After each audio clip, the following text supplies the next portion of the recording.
الحمد لله الذي بنعمته تتم الصالحات وبفضله تتنزل الخيرات والبركات وبتوفيقه تتحقق المقاصد والغايات. اللهم صل وسلم وبارك على سيدنا ومولانا محمد وعلى آله وصحبه أجمعين, amma ba'd. Puji beserta syukur senantiasa selalu kita persembahkan kepada Allah Subhanahu wa Ta'ala atas segala limpahan rahmat, karunia dan nikmat-Nya kepada kita semua. Dan pada subuh hari yang berbahagia ini kita baru saja mendapatkan salah satu nikmat Allah yang sangat berharga berupa taufik dan inayah untuk dapat melaksanakan salat subuh secara berjamaah. Mudah-mudahan nikmat ini terus Allah berikan kepada kita hingga kita meninggalkan dunia ini nanti. Dan ini adalah salah satu media kita untuk mengasah hati daripada berkarat. Hati itu seperti parang kena air, seperti besi kena air, dia akan berkarat. Demikian juga hati yang sehari-hari tidak bisa terhindar daripada hiruk pikuk kehidupan dunia. Dia juga sangat berpotensi untuk berkarat. Kata Rasulullah, innal qalba la tasda'u kama yasda'ul hadidu minal ma'. Sesungguhnya hati itu sungguh berkarat, sebagaimana besi berkarat ketika bersentuhan dengan air. Kemudian ditanya oleh Rasulullah, wa ma jalahu ya Rasulullah, kalau hati itu berkarat, bagaimana cara mengasahnya? Bagaimana cara membuat dia itu bersih, licin, bening, bersinar, bercahaya? Kata Rasulullah, zikrullah wa tilawatul Quran. Caranya dengan zikir kepada Allah dan membaca Al-Quran. Nah, seperti ini. Tapi biasanya sebelum ceramah saya zikir. Diawali dengan zikir, ditutupi dengan zikir, itu udah bagus itu. Kenapa dihilangkan sunnah itu? Itu hadisnya sahih dalam Sahih Muslim. Setiap halaqah yang tidak dimulai dengan puji-pujian kepada Allah, selawat kepada Rasulullah, tidak ada nama-nama Allah disebutkan, demikian juga tidak ditutup dengan demikian, maka halaqah tersebut halaqah yang haba'an mansura, halaqah omong kosong, tidak ada arti apa-apanya. Karena jika demikian betul demikian bagus. Allah itu kurang suka kita berdoa. Nah, seperti kita juga ada basa-basi gitu. Nah, jadi kalau berdoa memulai halaqah itu jangan langsung to the point ya. Harus ada basa-basi dulu, puji-puji Allah dulu bersama, dan demikian hati sejuk. Jadi ceramah pun udah enak kita dengar, walaupun penceramahnya kurang minus itu, sudah distimulus dengan zikir. Hanya zikirkan oleh ceramah kita tahu. Kemudian juga dengan dimulai puji-pujian selawat, ditutupi dengan puji-pujian selawat. Kata Rasulullah, kalaupun halaqah kita ini tidak diterima oleh Allah, mungkin saya yang kurang ikhlas, atau sajur, tapi mungkin bisa saja saya kurang ikhlas. Mungkin tak kali tidak juga demikian, mungkin ya. Tapi setidaknya ketika langkah kita nggak diterima oleh Allah, tapi amalan ini tetap diangkat. Karena kenapa? Di awal ada puji-pujian dan selawat dan membesarkan nama Allah. Di akhir juga demikian. Nah, di awal ini diterima, di ujung ini diterima. Yang di tengah, karena model-model saya kurang diterima misalnya. Ya. Nah, karena di awal udah diterima, di akhir udah diterima, kan sayang di tengah. Nah, itu ya. Akhirnya gara-gara ada di awalnya permukaannya bagus, yang tengah-tengahnya kurang-kurang diterima oleh Allah. Kan kita nggak tahu juga dalam ceramah itu ada yang cocok dengan kita kan? Ada yang bukan juga. Ini kadang-kadang bisa menyebabkan itu tidak diterima. Tapi dengan awal yang bagus, indah, diterima oleh Allah, semuanya diterima. Itu udah bagus. Nah, itu kebiasaan para ulama dari sahabat itu. Jadi ketika memulai pengajian mereka ada stimulus dengan zikir, baru pengajian ditutup juga demikian sehingga mantap masuk dalam hati ketika keluar betul-betul tenang. Karena kan ceramah itu main fikih kadang-kadang, main hukum, agak panas lucu sih kadang-kadang. Jadi ditutup dengan zikir mantap. Tapi tidak mengaji masalahnya ya. Cuman sunnah itu jangan ditinggalkan. Itu bagus. Nah, hadirin sekalian yang dimuliakan Allah, subuh ini kita ingin membahas satu ungkapan yang sering diucapkan oleh para ulama salafus saleh, khususnya para sahabat, kepada sesama mereka. Ungkapan itu sangat singkat sekali, tapi maknanya sangat dalam. Mereka sering mengungkapkan kata-kata ta'alau bina nu'minu sa'a. Ta'alau bina nu'minu sa'a. Itu sering diucapkan oleh para sahabat, oleh ulama-ulama salafus saleh. Ta'alau bina nu'minu sa'a. Kalau kita artikan begini kira-kira, ayo kita duduk sejenak. Nu'minu untuk memperkuat iman. Ya. Ayo kita duduk sejenak. Lama-lama pun sah sejenak. Nu'minu agar kita bisa memperkuat iman. Pertanyaannya, apakah memperkuat iman itu mesti ajak orang lain duduk? Buat hal apa? Tentu jawabannya tidak. Sendiri-sendiri juga pun kita bisa duduk sendiri, berzikir sendiri, baca Quran sendiri, mengkaji ilmu sendiri, bisa. Tapi entah kenapa para sahabat lebih semangat mengatakan ta'alau bina nu'minu sa'a. Lebih semangat mengajak bersama. Ayo kita duduk. Ada beberapa orang nih, atau dua paling kurang. Ayo kita duduk sejenak memperkuat iman. Artinya apa? Berjamaah bersama itu potensi kekuatan iman lebih tinggi dibandingkan sendiri sahabat loh. Ya. Yang ibadah mereka itu tidak dilakukan kalau sendiri-sendiri. Ruhbanul lail, sepanjang malam itu ruhban, ahli ibadah.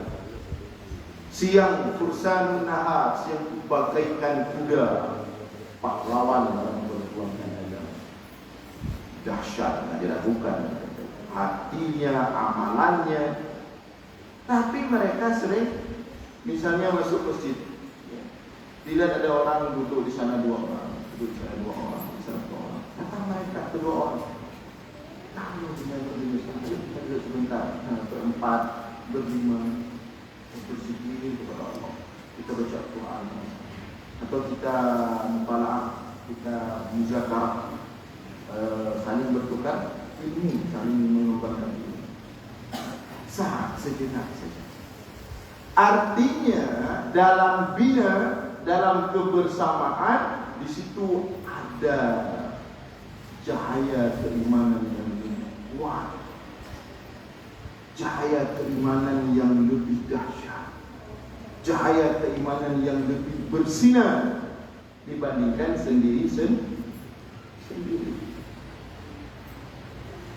Menariknya, dalam Sahih Muslim ada hadis daripada Abu Hurairah radhiyallahu taala anhu. Rasulullah bersabda, "Inna lillahi malaikatun sayyaruna." Dalam bahasa lain, tayyaruna yaltamisuna halaqat dzikri. Rasulullah, Allah punya malaikat yang ramai yang diberikan tugas khusus. Sayyarun fit turuq, mereka berterbangan. Sekelompok besar malaikat yang punya tugas khusus berterbangan ke jalan-jalan, ke lorong-lorong, yaltamisuna halaqat dzikri, bertugas mencari halaqah zikir. Halaqah zikir itu bisa zikir seperti yang sering di Arafat, atau halaqah Al-Quran seperti MTQ, seperti haflah Al-Quran. Juga bisa seperti halaqah ilmu. Ya. Itu malaikat ada khusus mencari-cari halaqah itu. Fa idza wajaduha, kalau mereka mendapatkan halaqah itu di satu jalan, di satu lorong, di satu apa itu namanya?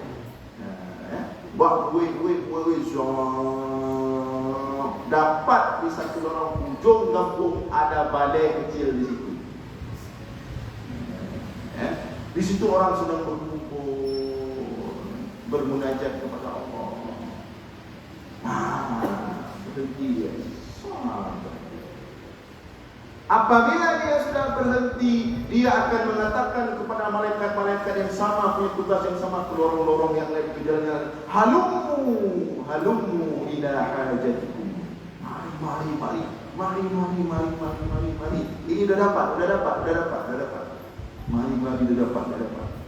Maka satu persatu langsung mengepakkan sayapnya di atas badai kecil itu, benda kecil. Kemudian datang yang lain mengepakkan sayap di atasnya lagi, datang yang lain di atasnya lagi, sampai ke langit. Tidak sampai ke langit. Kalau kami di kampung kami ada 2 balai, 3 balai, balai yang lain bagaimana? InsyaAllah Allah punya malaikat yang lebih ya. Dapat semua balai. Yang penting balainya betul-betul balai, bukan fikir. Ada juga balai fikir. Balai ada, tapi jamaah tidak ada. Sekedar ada stempelnya, nanti bisa bawa ke Ustaz Wansyah, nanti proposalnya. Jangan datang malaikat itu rame-rame. Nah pertanyaannya, kenapa malaikat ini mencari zikir atau Al-Quran atau ilmu yang dalam bentuk halal? Kenapa nggak dia cari personal aja? Khusus Allah siapkan ini untuk mencari halakah. Apa mana halakah? Apakah sendiri halakah? Tidak. Arti halakah ada satu kumpulan yang di situ ada beberapa orang, itu yang dicari oleh malaikat-malaikat yang diberikan tugas khusus oleh Allah. Maka apa yang kita dapatkan di sini? Carilah jamaah. Jangan sendiri-sendiri. Carilah jamaah. Jamaah zikir, cari jamaah ilmu. Di mana mana ada majelis ilmu, cari seperti saya sampaikan. Di masjid kita ya, ada yang subuh, ada yang malam, ada tafsir, ada fikih, ada cari. Jangan biarkan sendiri. Bahaya, apalagi di akhir zaman ini keberagamaan kita sangat tertantang. Cari jemaah. Yang mau sendiri-sendiri. Kurang malaikat pun kurang semangat kalau kita sendiri tidur. Ya, meskipun ada juga nanti ibadah-ibadah yang seperti tahajud itu bagi sendiri. Tapi halaqah itu sangat digemari oleh malaikat. Jadi kita harus cari jamaah. Rasulullah, alaikum bil jamaah. Hendaklah kalian berjamaah. Berjamaah. Nanti masuk surga, cuma masuk surga itu gimana cara masuk surga? Ini kan masuk surga semua insyaAllah ya. Harus semua jawabnya kalau kita mau masuk surga. Bagaimana cara masuk surga? Bagaimana cara masuk surga? Nah, ini ada rencana masuk surga, cara masuk belum tahu ya. Wasiqal ladzina taqaw rabbahum ilal jannati zumara. Maksudnya zumara. Orang-orang bertakwa nantinya masuk surga itu zumara, diantarkan oleh para malaikat zumara, berkloter-kloter, berkelompok-kelompok, seperti pergi haji. Seperti itulah masuk surga. Ada nggak masuk surga sendiri-sendiri?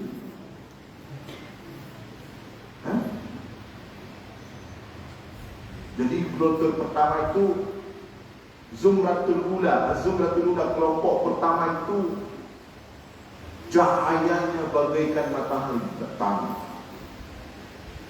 Kelompok berikutnya cahayanya bagaikan bulan purnama. So, kloter-kloter semua. Kemudian kloter berikutnya cahayanya bagai bintang-bintang di malam hari. So, kemudian berikutnya dan berikutnya semua berkloter.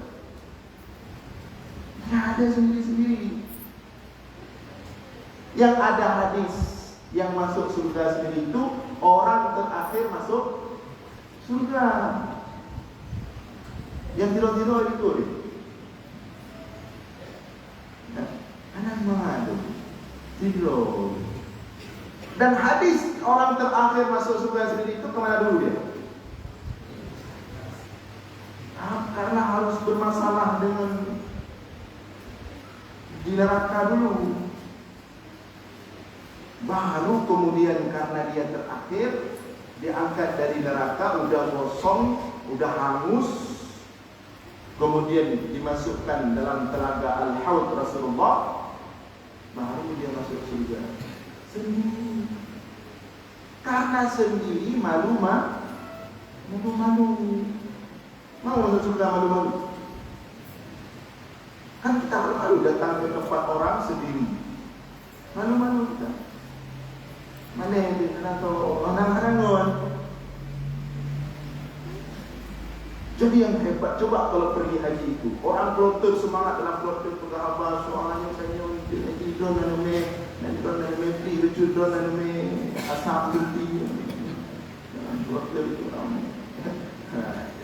Dan kita satu bersedih dalam bus. Supir-supir nak mau disuruh bawa sini begini. Enak pergi haji. Pergi umrah kan berjamaah-jamaah. Coba tiba-tiba kita hilang jamaahnya sendiri. Kah ada tengah-tengah dalam haram. Mau kan dulu. Jadi pergi sama siapa? Pergi sama Ustaz Zul yang pimpin pada Arafah umrahnya. Saya kemana udah hilang, tinggal sendiri kita. Misalnya, nggak enak. Jadi enak itu bersama. Nah kalau mau di akhirat itu bersama, kalau mau di surga itu bersama, maka harus kita mulai di dunia.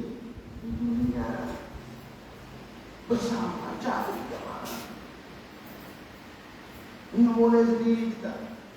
Bahaya kita sendiri. Kalau kita berjamaah, meskipun kurang-kurang, bisa ditarik oleh jamaah. Misalnya kita sering berjamaah ini kurang juga, sering telah datang di tempat di luar sana dulu, tong misalnya, ya. Kurang semangat, karena dari polisi ajak pergi misalnya, pergilah kita duduk di pojok sana. Misalnya, ya, ini kan misalnya. Tapi karena rame-rame, ada yang lihat tempatnya sendiri, ya, jamaah Arafah, tapi lagi lisu-lisu, nah, dia nak kemana? Karena udah sering dilihat begitu disiram, paknya memangnya sedang tinggal ya namanya tapi sering lihat tadi, paknya tadi, alam juga, walaupun dengan itu kalau berjamaah. Nah itu maksud ucapan sahabat Rasulullah tadi, ta'alau bina nu'minu sa'ah. Mari kita duduk.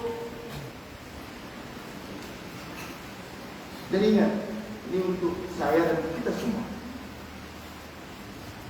Kita disuruh oleh Allah tafakkaru. Berpikir, menganalisa, bertafakur tentang alam, tentang hakikat kehidupan.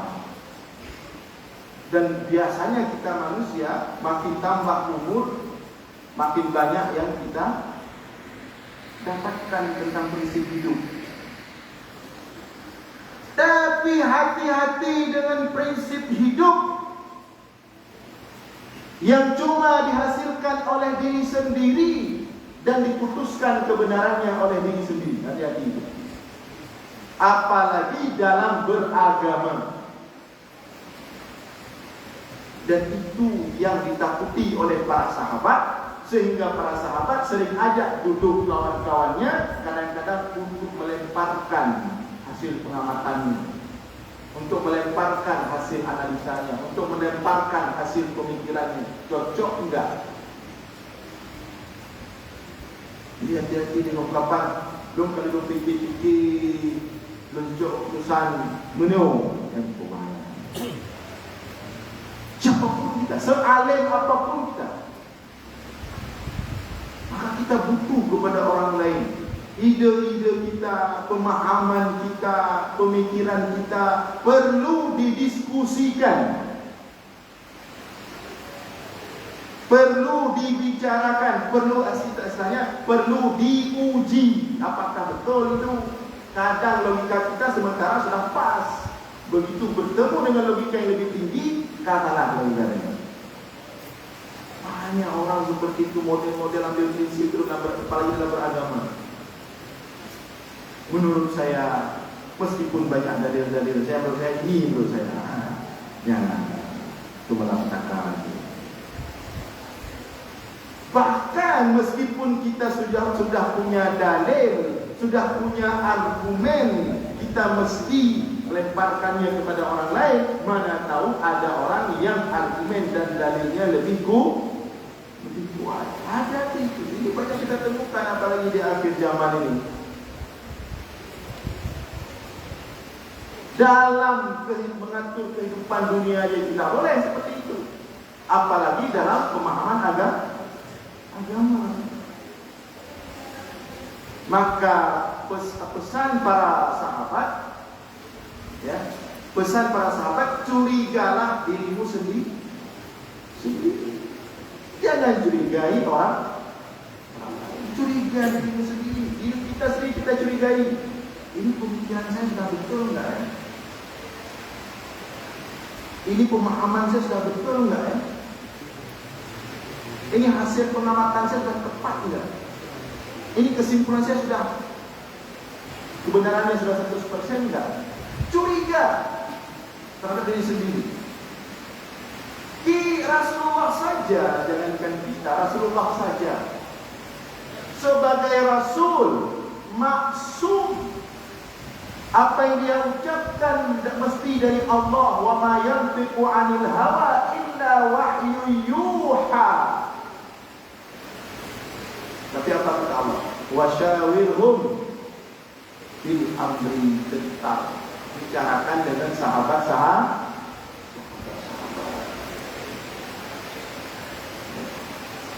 Duduk bersama, bicarakan. Setelah saya baca-baca, setelah saya terawang, menurut saya begini. Bagaimana menurut Anda? Kalau menurut Anda bagaimana? Itu. Dan itu bisa dipraktekkan di warung kopi. Nah, badatu, tidak kebong, nah belum katu. Bicarakan. Wah, ramai yang drone di mantap kan. Kepidung dengan berpikir lebih tajam dari drone. Nah, ngomong dia bodoh yang lebih tajam dari drone. Pengalas langsung pandai dari tajam. Lebih tajam pun berumpu ya drone-nya. Ada orang ketika drone kuat, itu mereka dapat di main pekan. Macam model tu kan. Ini penting. Hari ini jangankan orang awam, ustaz saja, itu wanti-wanti agama ini oleh lain-lain. Ustaz saja, dengku saja, bahkan orang yang alim saja sering terjebak dengan analisanya yang tidak hati-hati. Maka seperti pernah kita sampaikan, kalau para ulama itu dalam menyampaikan sesuatu, kultunya itu sedikit. Apa kultu? Kultu bahasa Arab. Kalau baca menurut saya, itu sedikit kultunya. Menurut saya. Seperti kita Imam Nawawi itu Al-Minhaj itu. Nah, itu memang demikian gaya penulisan Imam Nawawi seperti itu. Tulis kitab semua pendapat ini, pendapat itu, dalilnya ini, dalilnya itu, dua halaman, 3 halaman. Di akhir pembahasan itu di ujung baru kultu menurut saya. Itu pun satu kalimat. Kita hari ini kultunya dari buka 5 sampai tutup, kultu semua menurut saya semua. Ya. Kultu semua. Kultu semua. Sampai Assalamualaikum menurut saya semua. Nah, hal-hal seperti ini bisa kita perbaiki dengan halakah-halakah. Maka ketika saya menyampaikan tentang ini, bukan hanya untuk pendengar, untuk orang awam, bukan untuk masyarakat, bukan untuk saya sendiri. Dan semua orang-orang berilmu harus curiga dengan ilmunya. Harus lemparkan ke orang lain apakah sudah pas, sudah tepat, sudah teruji atau tidak. Apalagi akhir-akhir ini pembicaraan tentang akhir zaman. Akhir zaman lehokan. Rasulullah tanya, geleng-geleng kepala Rasulullah. Tanya Jibril, ya Rasulullah, maka sah. Wahai Rasulullah, kapan kiamat itu? Di depan para sahabat itu kondisi sangat penting untuk dijelaskan. Tertunduk Rasulullah. Manis sa'il, manil mas'ul a'lamu minas sa'il. Kata Rasulullah, orang yang ditanya tidak lebih tahu daripada orang penanya. Tapi hari ini entah bagaimana ceritanya tentang kiamat itu digambarkan suram, dicocok-cocokkan, jangan seolah-olah besok kiamat. Prosesnya begini. Ada apa ini? Duduk dengan sendiri. Ya, baik cuma maksudnya tetap mengkaji tapi mungkin tidak level tinggi, maupun yang mengkaji yang ilmunya sudah luas tetap harus duduk cari ustaz yang lain, lemparkan, cari ulama yang lain, bicarakan. Sudah kuat pemahaman anda itu atau tidak? Karena yang ngomong ta'alau bina nu'minu sa'ah, mari kita duduk memperkuat ibadah ini bukan orang awam ini, para sahabat mereka ulama apa? Mereka orang-orang yang ilmunya luas, amalannya apalagi, harus duduk, harus berjamaah. Nanti ini bapak-bapak, ibu-ibu, kalau misalnya kayaknya ini pas ini, saya boleh penceramah juga, kayak lagi harus Pak Musalim Jamaah dia penceramah. Silahkan.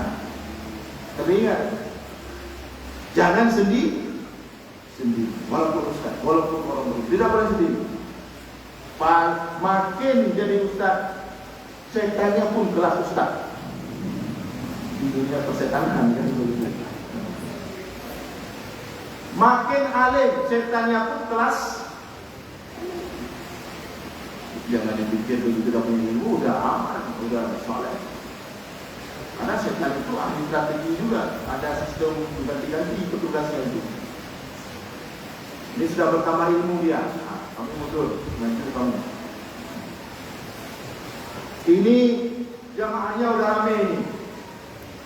Dipilih setan juga, bikin apa setan yang jamaahnya rame. Seperti Tajul misalnya. Langsung berat beliau itu. Itu beliau mungkin setiap minggu diganti itu. Karena kan setiap minggu bertambah imannya, ilmunya tambah, keimanannya bertambah. Makanya rajanya itu mengatur itu. Beda masjid, beda lagi. Makin hebat dahsyat mestinya, yang didatangkan pun makin hati-hati. Ya, tidak mudah. Maka kita tidak sedih. Dan kata Rasulullah, asy-syaitanu ma'al wahidi aqrab wa ma'al isnaini ab'ad. Syaitan itu sama orang yang sendiri lebih dekat. Di sini menangnya saja. Beliau enggak sedih, bawa jemaah. Di sinilah kalah saya. Saya sendiri. Saya sendiri. Ya. Maka kita tidak boleh sendiri. Siapapun kita, sejauh apapun ini, sehebat apapun kita boleh sendiri, harus bersama. Kita punya lawan bicara, kita punya kawan diskusi. Kita harus punya orang yang sama-sama kita ajak untuk menguji sama-sama pemikiran kita. Tidak boleh sendiri. Maka para ulama tidak ada yang coba sebutkan siapa ulama sendiri. Tidak ada. Ulama-ulama dulu coba. Begitu kita baca biografinya, seperti Ibnu Hajar Al-Asqalani, gurunya itu 1000 lebih gurunya.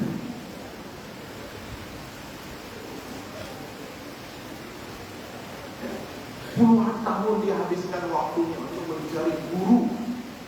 Ketika dia mencari guru, tentu akan mendapatkan sahabat-sahabat sesama. Ada gurunya itu dibuat. Yang guru hanya tiga orang yang ketika minggu ada di sini. Ya, gurunya dibuat. Apalagi murid-murid ramai. Sehingga kokoh ilmunya. Begitu dia berpendapat, orang sudah ini yang pegang tauhid, ini yang pegang tauhid, ini yang pegang tauhid. Orang sudah mengetahui, orang sudah melihat, orang sudah mengetes. Datang kita, guru satu, itu pun pakai itu. Murid pun satu, cuma kita. Majelisnya di rumah. Sampai tidur. Ya boleh, tapi bukan berarti tak boleh. Saya untuk lebih itu dah bagus, tapi harus. Sehingga wajar kita berbicara langsung mendapatkan protes.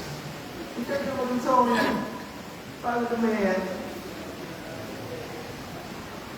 nanti kita tak, kita macam dengar so, betul-betul dong.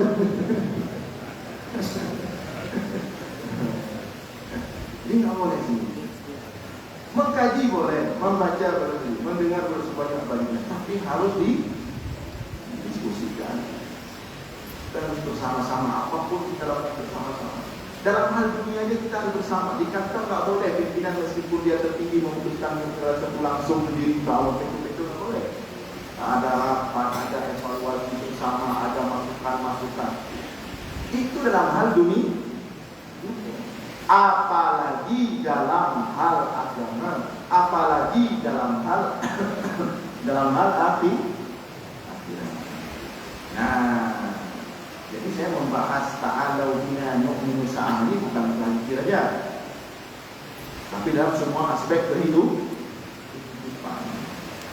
Jangan suka duduk orang kopi sendiri.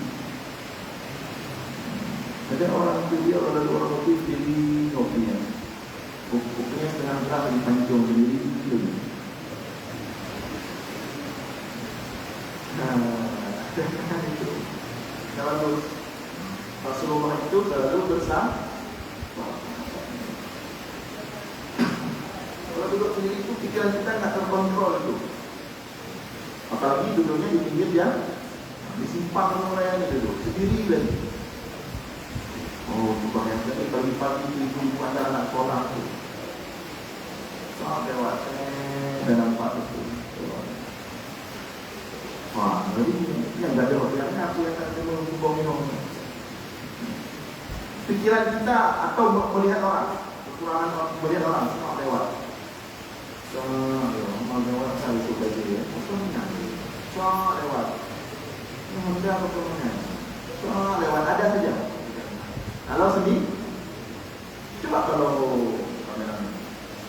sempat dia orang sibuk dengan diskusi, bicara, saling tersenyum, tertawa. Nah, itu kalau ramai. Dan banyak kita dapat. Ini bukan sekedar ngomong masalah-masalah. Coba nanti cek hadis-hadis Rasulullah.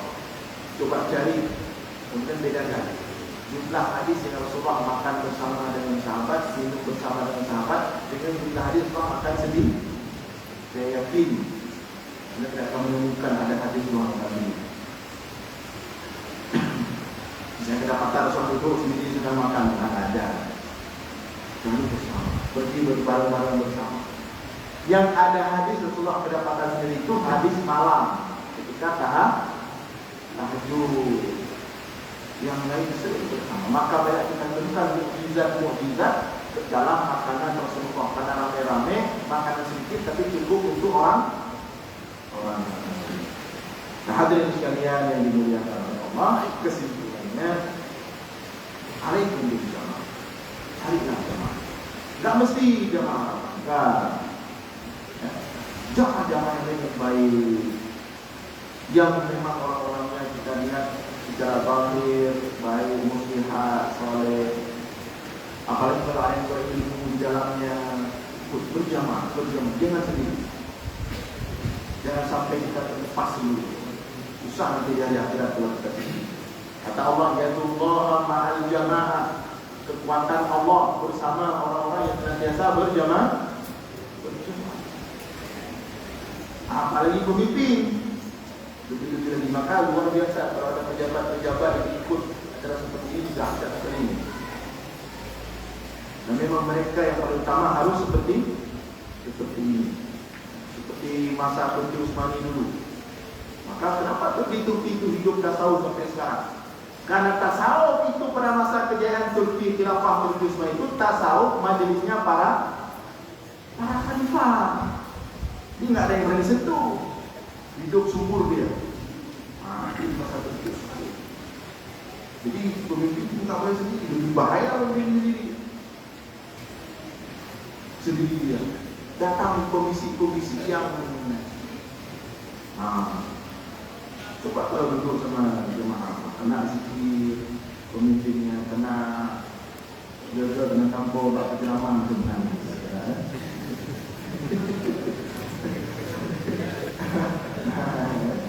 Hatinya sejuk, logikanya terpancing untuk lebih gesit, untuk lebih hati-hati, untuk lebih cekatan, untuk lebih Jadi alaikum bil jamaah, mari kita budayakan, biasakan hidup kita berjamaah. Sedikit demikian salah satu sunnah yang ditinggalkan oleh para sahabat Rasulullah SAW kepada kita, yaitu membudayakan hidup bersama, hidup berjamaah. Demikian yang dapat saya sampaikan. Mohon maaf atas segala kekurangan. Aqulu qouli hadza wa astaghfirullah li wa lakum. Wassalamualaikum warahmatullahi wabarakatuh. Waalaikumsalam warahmatullahi wabarakatuh. Allahu Akbar wa lillahi. Terima kasih banyak kepada guru kita bersama Ustaz Mustali. Pesan beliau, alaikum bil jamaah wa inna yadallah ma'al jamaah. Wajib atas kalian bersatu bersama, bersaudara seperti ini. InsyaAllah kalau kita sudah bersama, bersaudara, bersatu seperti ini, InsyaAllah keberkahan, kemenangan, pertolongan akan turun kalau kita sudah bersatu seperti ini. Allahu Akbar, luar biasa Masjid Taqwa ini. Sampai Ustaz Muslim berdiri, Ustaz Rizky juga berdiri, Pak Wakil di luar itu. Tengah hujan di Pak Wakil. Luar biasa Pak Wakil. Pemimpin, anggota dewan banyak sih. Alhamdulillah hadir bersama kita. Dan anak yatim Arafah selalu hadir bersama kita. Mudah-mudahan apa yang disampaikan beliau kita manfaatkan dalam kehidupan kita, dari sisa-sisa umur yang masih Allah sisakan untuk kita. Mari kita bersatu bersama, insyaallah kita sama-sama masuk dalam surga yang Allah bersama Nabi Muhammad sallallahu alaihi wasallam. Ada kalimat insyaallah ahad depan kita akan mengunjungi Masjid Baitul Ma'mur di samping Kepok Blower. Mudah-mudahan kita terus istiqomah. Ini perhatikan baik-baik. Istiqomah, terus istiqomah sampai akhir hayat kita. Mudah-mudahan semua kita dalam keadaan husnul khotimah. Amin. Terima kasih banyak kepada Pak Kecil, Pak Imam, khususnya Ustaz Irwansa yang telah menerima kami dan mempersiapkan nasi apa kambing. Terima kasih banyak Ustaz, luar biasa. Kalau sering-sering begini mungkin kami sering, tapi tidak bisa Ustaz. Nanti biasanya 1 tahun sekali, 1 tahun sekali, karena banyak permintaan di masjid. Karena Arafah untuk semua golongan dan lapisan masyarakat. Semua di sini lengkap. Ada dokter sini, dipimpin oleh Dokter Hendra, ahli kesehatan banyak di sini. Pengusaha ya, warek juga, film, rektor, ada. Demikian saja. Terima kasih banyak. Dan mari kita berkumpul bersama guru-guru kita. Agar insyaallah menjadi asbab hidayah untuk teman-teman kita yang belum dapat hidayah. Wabillahi taufiq wal hidayah. Assalamualaikum warahmatullahi wabarakatuh.